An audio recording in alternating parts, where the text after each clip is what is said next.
Sudah pernah saya jelaskan. Rasulullah SAW adalah guru kita. Sepakati dulu poin ini. Tidak ada guru bagi umat Islam siapapun yang syahadat kecuali Nabi Muhammad SAW. Ini disepakati dulu. Semua dai dan ulama adalah pewaris beliau. Artinya harus mewariskan ilmu yang beliau ajarkan. Apa yang diajarkan itu yang disampaikan ke umat. Yang tidak diajarkan mereka larang agar dikerjakan. Kan begitu mestinya. Ini kaidahnya dulu.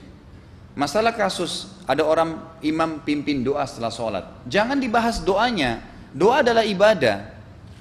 Tapi begini, sebelum anda kerjakan satu ibadah, tanya, saya mau ziarah kubur. Jangan ziarah kubur sebelum anda tanya bagaimana Rasulullah SAW ziarah kubur, agar jangan anda buat-buat ziarah kubur itu. Adanya orang taruh kembang di kuburan, siram air, buat batu nisan, pasang lampu, baca zikir-zikir di sana, karena dia mau ziarah kubur semaunya sendiri. Tidak bisa. Anda muslim, punya kiai, punya Rasulullah SAW, suri tauladan kita, uswatun hasanah. Tanya Rasulullah ziarah kubur bagaimana. Rasulullah SAW dalam hadis Bukhari menziarahi kubur Baqi. Datang, memberikan salam, mendoakan mereka, pulang. Nggak ada lagi yang lain. Nggak pernah Nabi SAW bawa kembang, siram kuburan karena sudah kering. Padahal Madinah panas 50 derajat, pecah-pecah tanahnya. Ada istilah di Indonesia kalau tanahnya pecah, kesian lagi diazab di bawah, kasih air, kasih kembang biar wangi, biar ditaruh kembang yang paling mahal. Kalau dia ahli maksiat tetap disiksa di bawah gitu kan. Jadi nggak bisa itu patokannya. Mau sholat, jangan pernah sholat dulu. Tanya Rasulullah sholat bagaimana, belajar 5 menit bisa. Oh rukunya begini, sujudnya begini, sama. Baru Allah terima. Tujuan Nabi SAW diutus untuk apa? Untuk dicontohi, diciplak hidupnya. Cara makannya, cara tidurnya, berpakaian, bahkan cara jalannya saja. Para sahabat contohnya, Nabi jalan begini.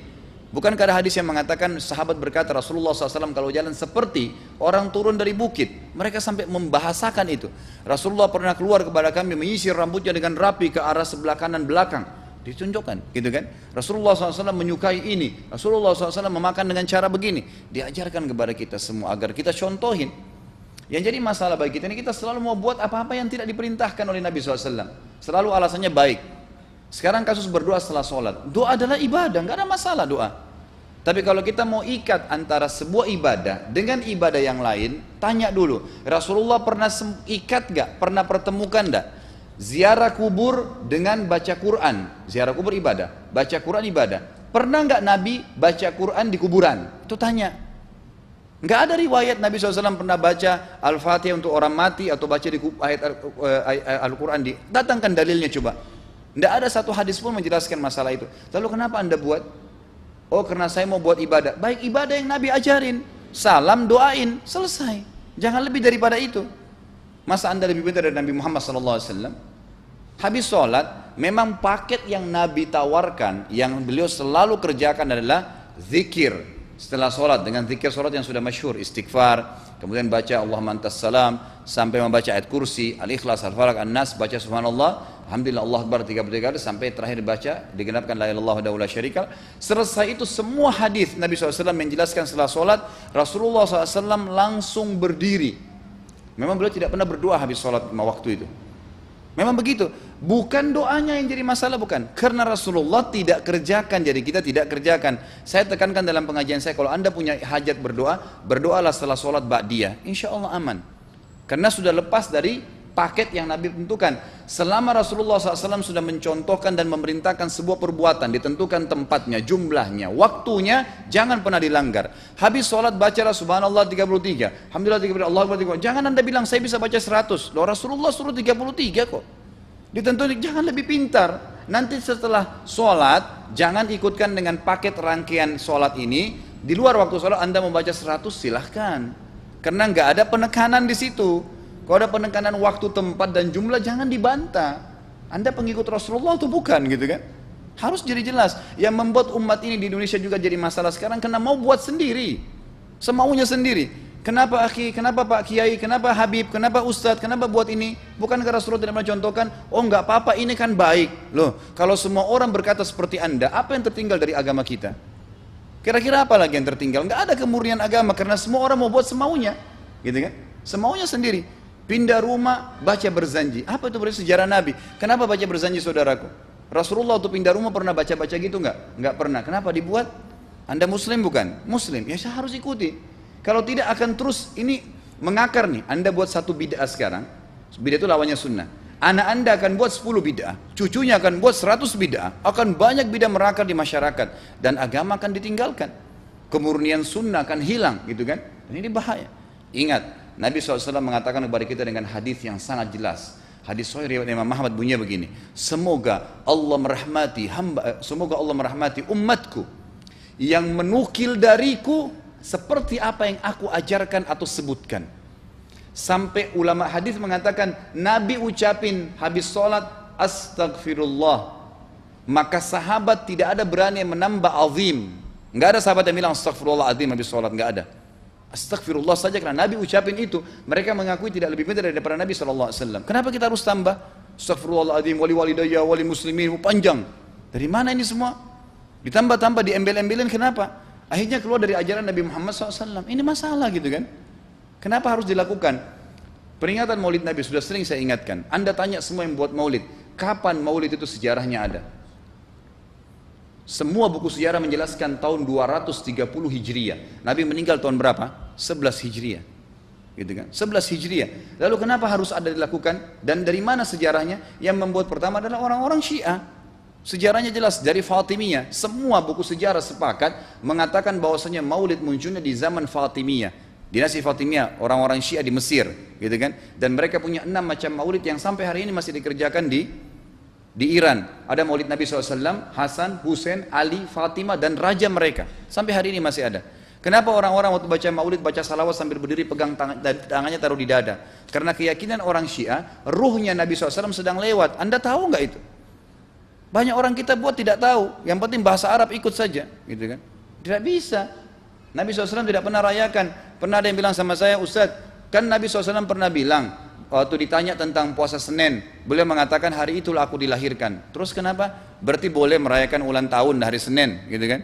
Tidak. Nabi SAW cuma menginformasikan bahwasanya beliau lahir di hari Senin, dan beliau tidak pernah ngumpulin sahabat untuk baca bersama-sama, merayakan hari raya. Beliau tidak pernah. Kalau itu benar, Nabi nggak bakal tinggalkan kok. Ibnu Katsir rahimahullah, garis bawahi poin ini. Ibnu Katsir rahimahullah dalam tafsir beliau, tafsir Quran Azim, dan subhanallah Ibnu Katsir ini kata ulama hampir semua kalangan golongan itu banyak memakai banyak memakai buku beliau, walaupun berbeda dari sisi pemahaman yang lain, tapi tafsirnya kebanyakan kembali ke tafsir beliau. Beliau mengatakan tafsir surah Al-Maidah ayat 3 yang bunyinya a'udzubillahi minasyaitonir rajim, al-yauma akmaltu lakum dinakum, hari ini saya sempurnakan agama kalian, kata Allah, ya. Wa atmamtu alaikum nikmati, saya sempurnakan nikmatku pada kalian, artinya tidak butuh yang lain. Wa raditu lakumul islam madina, saya ridho Islam sebagai agama kalian. Kata beliau, ayat ini turun menandakan dan memastikan bahwasanya Nabi Muhammad SAW tidak meninggal dunia kecuali sudah mengajarkan semuanya, yang hitam, yang putih, yang gelap, yang terang, yang susah, yang muda, ya, semua dijelaskan.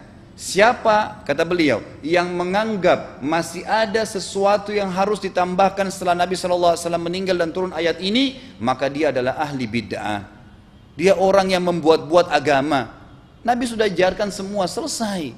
Jangan ditambah, jangan dikurangin. Kita tidak lebih pintar dari Nabi SAW.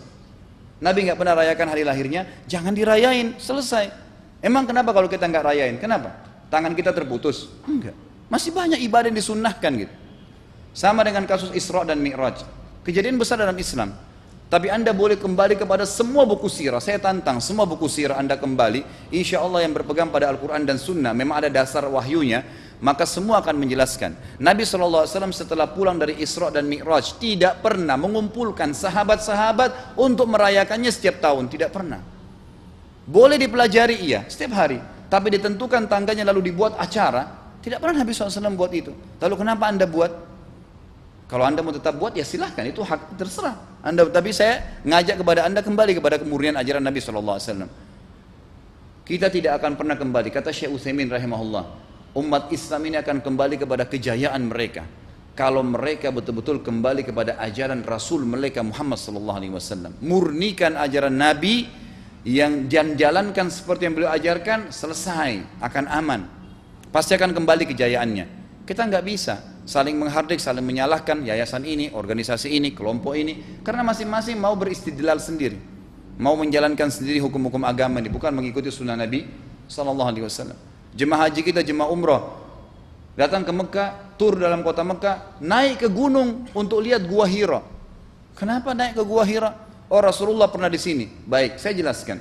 Nabi Muhammad SAW ke Gua Hira sebelum turunnya wahyu. Dan beliau terakhir sekali di Gua Hira pada saat menerima Iqra bismi rabbikal ladzi khalaq. Itu saja. Setelah kejadian itu, beliau turun dari Gua Hira. Dari waktu itu sampai meninggal, Nabi SAW tidak pernah ke Gua Hira lagi dan tidak pernah suruh sahabatnya ke Gua Hira. Kenapa anda ke Gua Hira? Sampai naik 3 jam ada yang jatuh mati. Karena jahil, tidak tahu pemahaman agamanya. Nggak bisa begitu. Cukup dikenang iya. Kecuali Nabi SAW suruh, datangilah Gua Hira. Ya silahkan. Gitu kan? Kalau enggak, kan begitu. Masalah Isra Mi'raj saudaraku kejadian besar. Ambil ibrahnya, yang penting ilmunya. Oh, salat 5 waktu, kejadiannya pernah gini. Ada kebesaran Allah, ambil pelajarannya iya. Yang Nabi tidak contohin maka jangan dikerjakan. Hanya itu saja. Zikir bersama, di sini ditanyakan juga zikir bersama. Nabi SAW disebutkan dalam hadis Bukhari, kalau berzikir habis sholat, beliau membaca zikir tertentu, sahabat baca zikir tertentu, sahabat baca zikir tertentu. Jadi Nabi SAW tidak pernah paksain. Enggak pernah Nabi misalnya baca ayat kursi, harus semua sahabatnya ikut ayat kursi, enggak. Nabi SAW baca ayat kursi, si fulan baca al-ikhlas, si fulan baca subhanallah, masing-masing. Dan ingat, Allah SWT mengatakan apa? Tentang masalah zikir dan doa ini. Ya.